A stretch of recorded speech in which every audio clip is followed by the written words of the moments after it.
ada ragu-ragu ya. Nah, ada orang bilang menahan kentut itu sunnah. Tidak betul itu ya. Menahan kentut saja hukumnya makruh. Menahan buang angin saja atau menahan buang air besar itu makruh. Tapi kalau Anda ragu-ragu mau ke kamar mandi nggak ya, mau ke kamar mandi nggak ya, itu yang membatalkan sholat. Kalau sekedar nahan, hukumnya makruh. Saya ulang lagi, takut ada yang salah paham. Sekedar nahan, makruh. Tetapi kalau kita ragu-ragu, mau ke kamar mandi nggak ya, mau ke kamar mandi nggak ya, itulah yang batal. Sebab itulah ibu, bapak, abang, kakak, orang yang sholat kepada Allah dalam keadaan jahil, dia akan mati, ya, Allah akan matikan dia dalam keadaan fasik. Ya, jangan main-main. Nabi pesan pada kita, jangan kamu meninggal dunia dalam keadaan jahil. Siapa yang merasa mendapatkan satu ilmu pada pagi ini, komen dapat ilmu. Siapa yang merasa sesi live ini bagus, komen bagus. Siapa yang merasa bersyukur Allah pilih untuk masuk live ini, komen syukur ya. Bapak, Ibu, Abang, Kakak, nomor 5. Saya percepat ya. Nomor 5. Nah, tolong tap-tap layar dan tolong klik tombol share ya. Bapak, Ibu, Abang, Kakak, di akhirat nanti tangan kita akan berbicara di hadapan Allah. Inilah tangan yang suka menyebarkan ilmu ya. Siapa yang ingin tangannya berhujah di hadapan Allah, tolong klik tombol share sekarang ya. Ibu bapak nomor 5. Ada orang dia salah pada niat, dia tidak ingat, dia ragu-ragu zuhur atau asar tadi. Allahu Akbar. Aku tadi niat zuhur atau asar ya. Dia tidak ingat, dia ragu-ragu, dia niat zuhur atau asar. Siapa yang pernah mengalami hal ini? Bapak, Ibu, Abang, Kakak, ada orang yang buat keputusan untuk berhenti sholat dan ulangi sholat. Ada orang buat keputusan untuk teruskan sholat. Jawabannya keduanya tidak betul ya, Bapak Ibu ya. Nah, kalau siapa yang hentikan sholat, dia ulangi sholat, hukumnya haram. Hentikan sholat itu hukumnya haram. Sebab syaitan ganggu Anda, zuhur atau asar. Anda pun hentikan sholat dan ulangi sholat, maka perbuatan tersebut adalah haram ya. Ada orang dia teruskan sholat. Siapa yang teruskan sholat, dia batal. Nah, jadi ibu, bapak, abang, kakak, jawabannya adalah Anda harus yakin segera ya. Kalau Anda ragu-ragu, aku zuhur atau asar, sudah baca surah, sudah baca tengah Al-Fatihah, maka sholat Anda telah batal ya. Kalau Anda hentikan sholat dan ulangi sholat, hukumnya haram. Jadi jawabannya yang betul adalah Anda harus yakin segera. Kalau Anda yakin segera, Ustazah segera itu secepat mana? Anda harus yakin dalam kadar 3-5 detik ya. 3-5 detik itu dalam kadar tumakninah, yaitu dalam kadar subhanallah, harus yakin cepat. Zuhur atau asar, aku yakin dari zuhur baru sah sholat Anda. Kalau Anda masih zuhur atau asar, remote tanpanya, sholat Anda batal. Ada orang dia buat keputusan untuk hentikan sholat. Setuju nggak apa yang saya katakan? Bapak, Ibu, Abang, Kakak ya. Nomor 5 ini apakah dapat dipahami ya?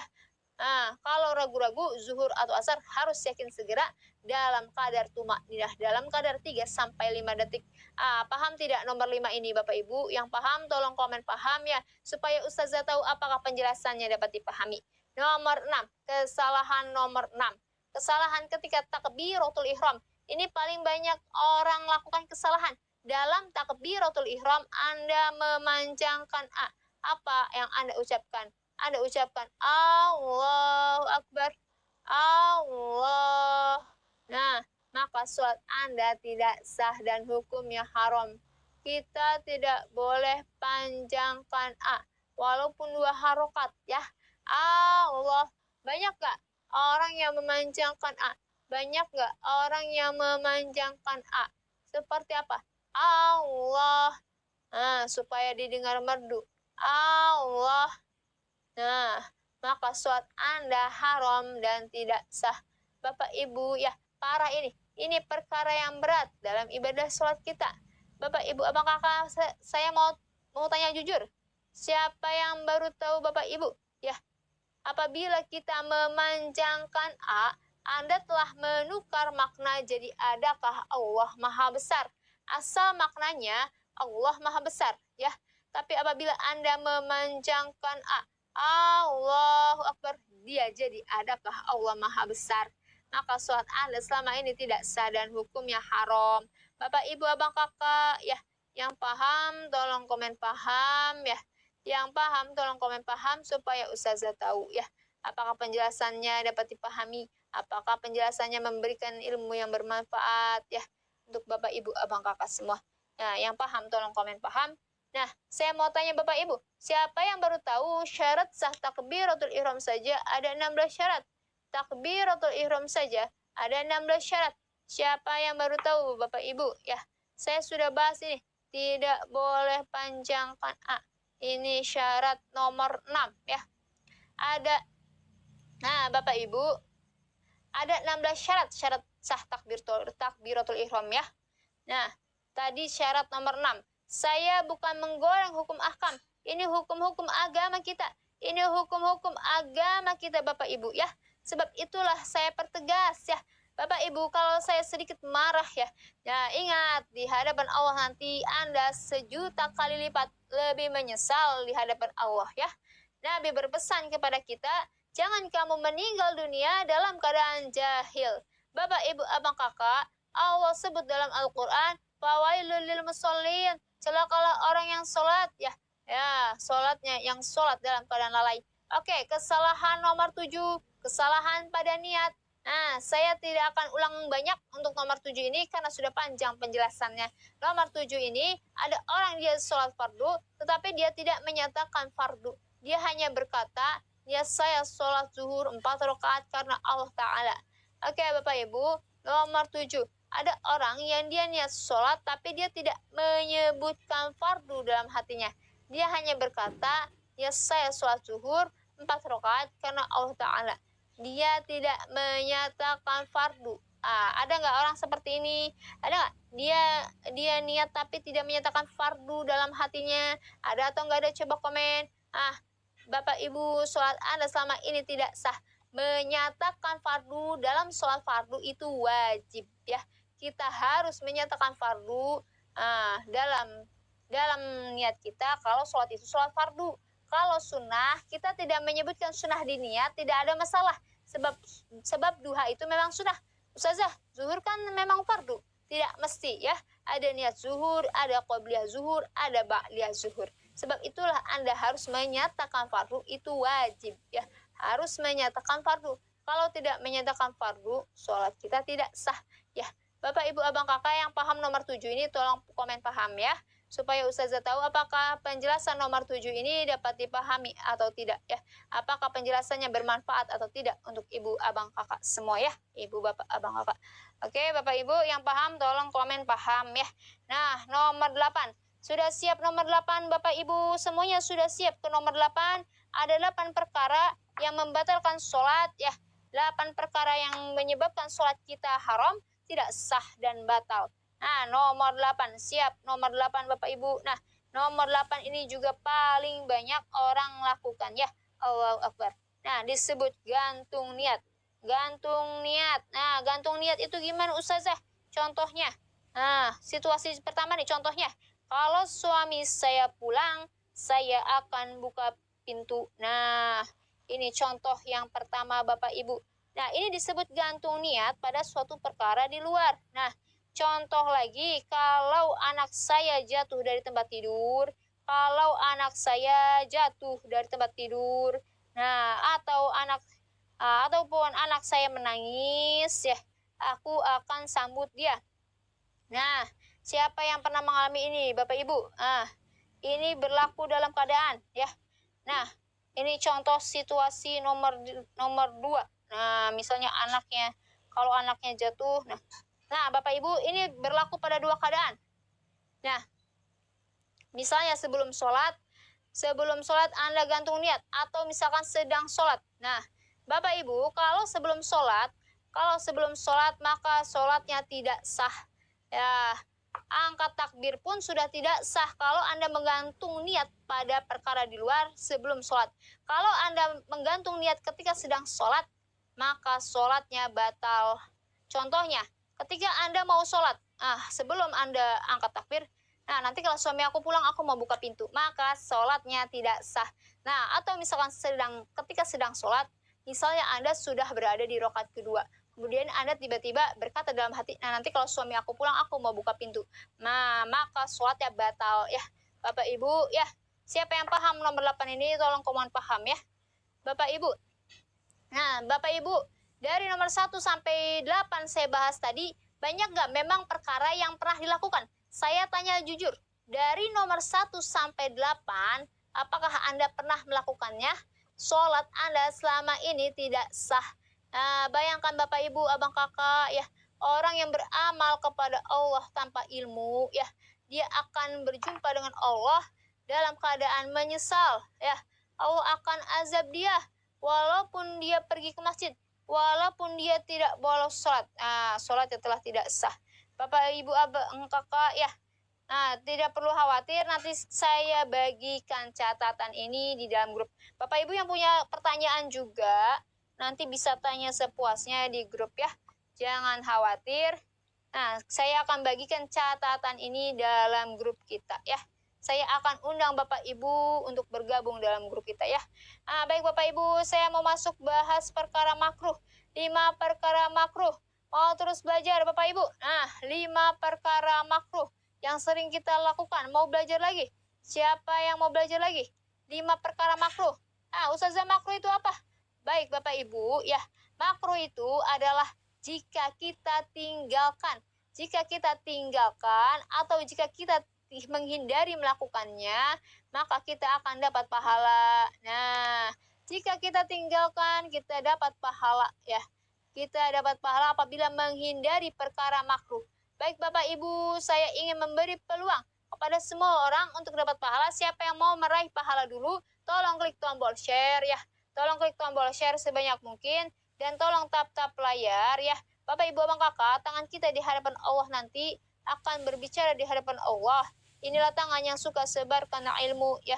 Jadilah tangan kita penyebar ilmu agama. Baik Bapak Ibu, sebab itulah Nabi Muhammad SAW bersabda, ada orang sholat pahalanya 1/9, ada orang sholat pahalanya 1/8, ada orang sholat pahalanya 1/7, ada orang sholat pahalanya 1/6, ada orang sholat pahalanya 1/5, ada orang sholat pahalanya 1/4, ada orang sholat tidak dapat pahala. Nah, Nabi bersabda dalam hadis Nabi Muhammad SAW, bagaimana bisa dia tidak mendapatkan pahala?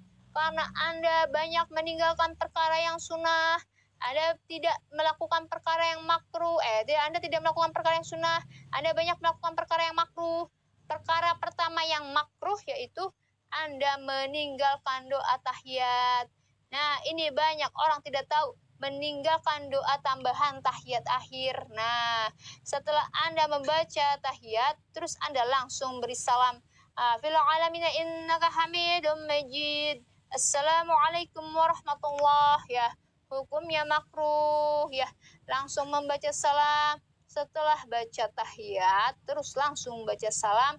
Hukumnya makruh. Kenapa Ustazah? Kenapa? Karena kita harus baca doa. Nabi ajarkan kita setelah baca fil alamin innaka hamidum majid, Anda dianjurkan membaca doa. Nah, apa doanya? Doa yang pertama, Allahumma gfirli ma qaddamtu wa ma akhartu wa ma asrartu wa ma alantu wa ma asraftu wa ma anta a'lamu bihi minni antal muqaddimu wa antal muakhiru la ilaha illa anta. Ini doa yang pertama. Doa yang kedua, Allahumma inni zolamtu nafsi zulman katsiran kabira wa la yaghfiru dzunuba illa anta faghfir li maghfiratan min 'indika warhamni innaka antal ghafurur rahim. Ini doa yang kedua ya. Allahumma inni zolamtu nafsi zulman katsiran kabira wa la yaghfiru dzunuba illa anta faghfir li maghfiratan min 'indika warhamni innaka antal ghafurur rahim. Nah, tidak tahu Ustazah karena Imam Masjid tidak baca. Bagaimana Anda tahu Imam Masjid tidak baca? Ya, Bapak, Ibu, Abang, Kakak, siapa yang tidak baca doa tahiyat akhir ini, hukumnya adalah makruh. Nah, dengarkan, jangan salah paham. Asal hukum ini adalah sunnah. Saya tidak mau ada yang salah paham. Anda berlapang dada untuk menerima ilmu, insya Allah Anda akan memahami. Saya mau tanya, setuju nggak?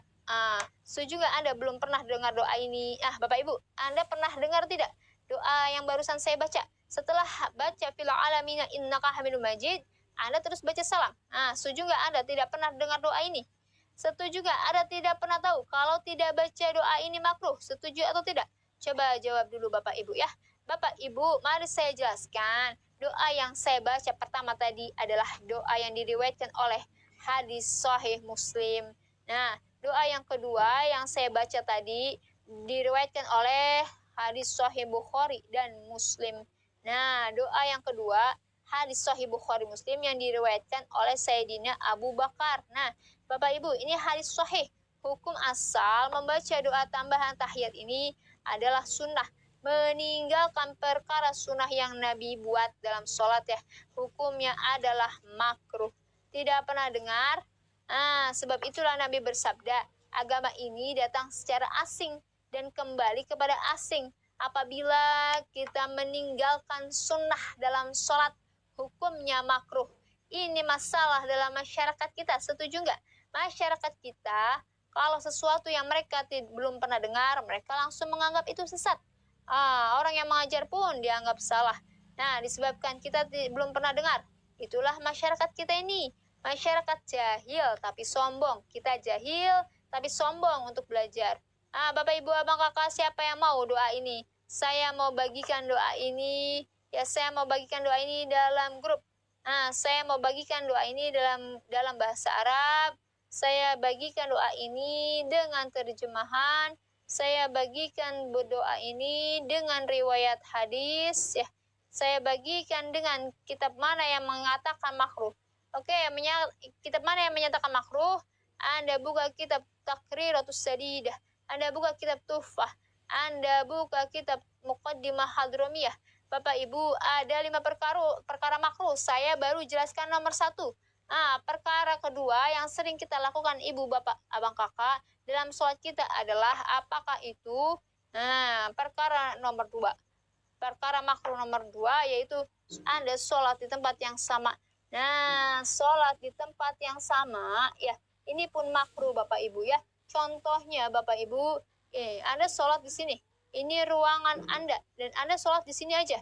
Nah, Bapak Ibu, disunahkan berganti-ganti tempat ya. Sholat di tempat yang sama itu makruh. Ustazah, rumah saya sempit, saya sholat di situ-situ aja karena rumah saya sempit. Bapak Ibu begini ya. Nih, Anda sholat di tempat yang sama nih ya. Zuhur sholat di sini, asar sholat di sini ya. Nah, ini kalau tempatnya sempit ya. Karena sholat di tempat yang sama itu makruh, geser sedikit ya. Di mihrab itu kan ada mihrab ya. Imam itu biasanya zuhur sholat di sini, asar sholat di sini ya. Karena sholat di tempat yang sama itu makruh Bapak Ibu ya. Oke, perkara yang ketiga yang menjadi makruh bagi laki-laki yang tidak memakai peci. Nah, laki-laki tidak memakai peci hukumnya makruh. Laki-laki harus tutup kepala. Mau pakai peci, mau pakai sorban, ya tutup kepala ya. Nomor 4, perkara makruh nomor 4 Bapak Ibu ya, yaitu apabila kita tidak membaca surah. Nah, kita tidak membaca surah pada rakaat pertama dan kedua. Setelah waladhdallin, kita terus ruku. Kita tidak baca surah di rakaat pertama ataupun pada rakaat kedua. Nah, kita harus baca pada rakaat pertama dan kedua. Oke, nomor 5. Perkara yang makruh dalam sholat yang sering kita lakukan adalah hidung kita tidak kena sejadah. Nah, hidung kita tidak kena sejadah. Ini pun makruh Bapak Ibu ya. Nah, kita sholat, dahi kita aja kena sejadah. Hidung kita tidak kena sejadah pun makruh Bapak Ibu ya. Nah, kalau saya mau bahas nih banyak ya Bapak Ibu ya.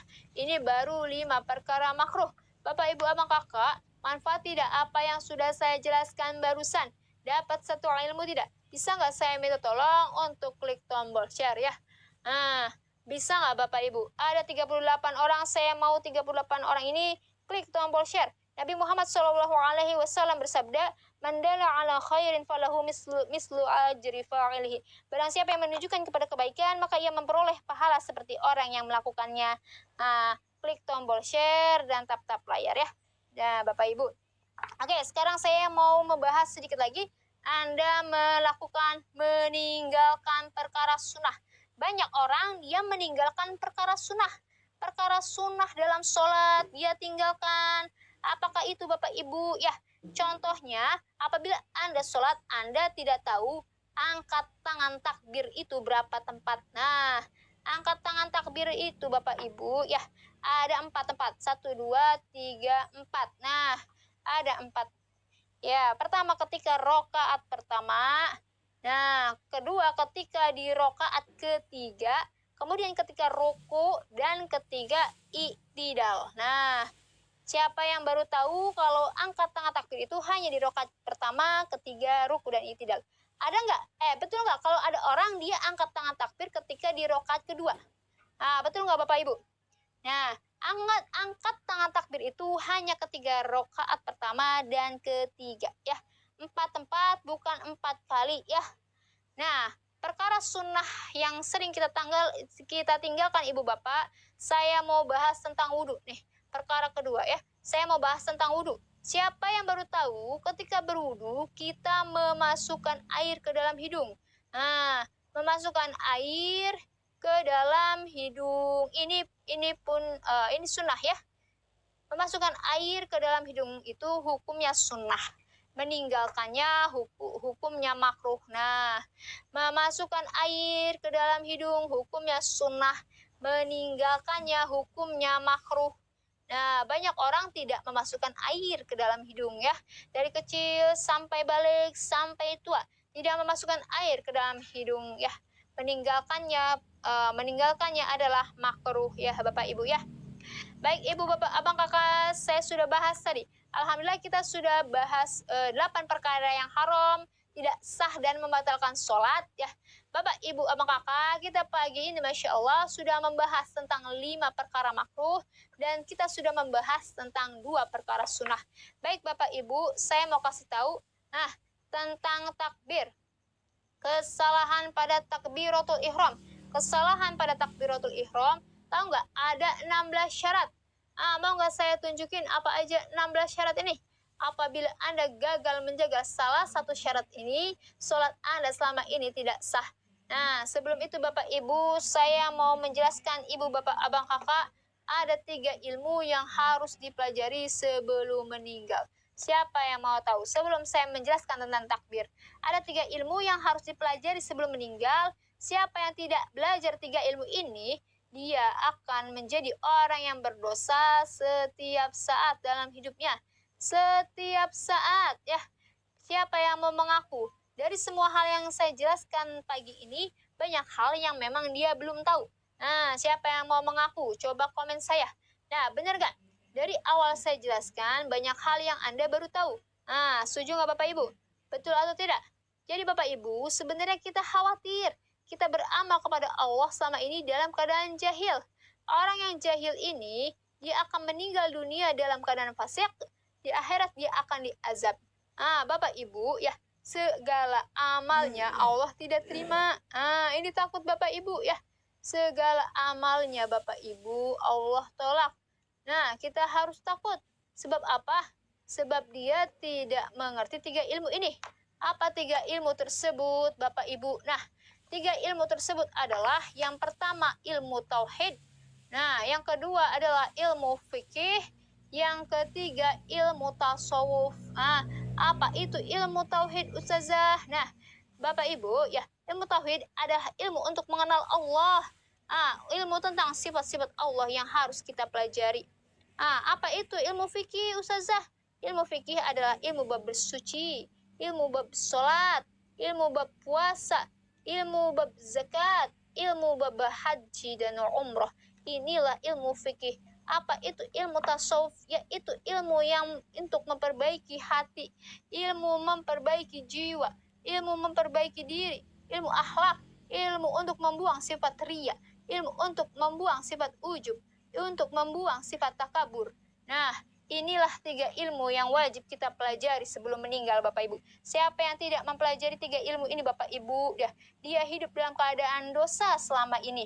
Nah, Bapak Ibu Abang Kakak, manfaat tidak apa yang sudah saya jelaskan ya. Dapat 1 ilmu tidak Bapak Ibu? Bisa nggak saya minta tolong untuk klik tombol share ya. Ada 40 orang yang menonton, saya mau 40 orang ini klik tombol share ya.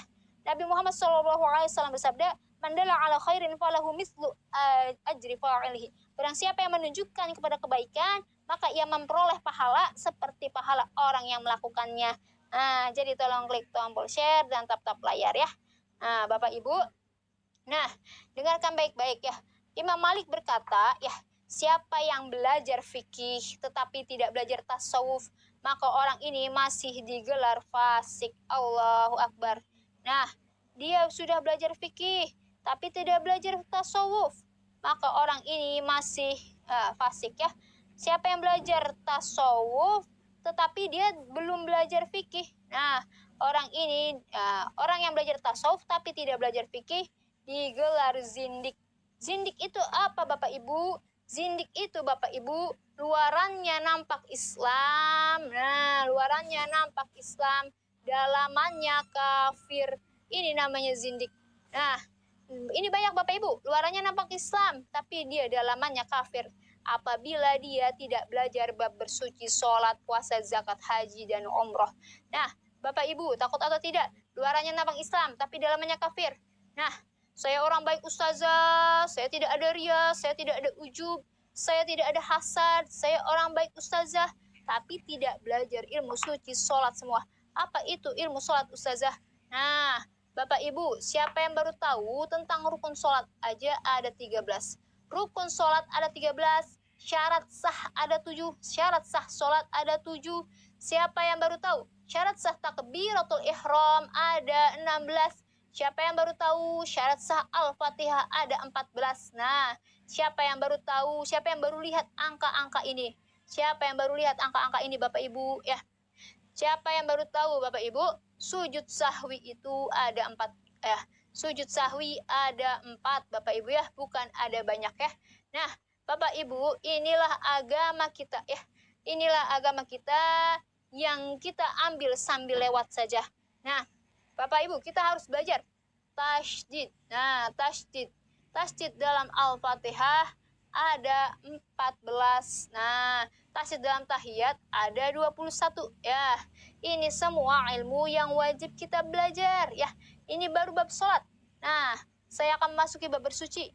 Bab bersuci. Nah, Bapak Ibu, bab bersuci. Bapak Ibu, Anda harus belajar rukun mandi wajib. Anda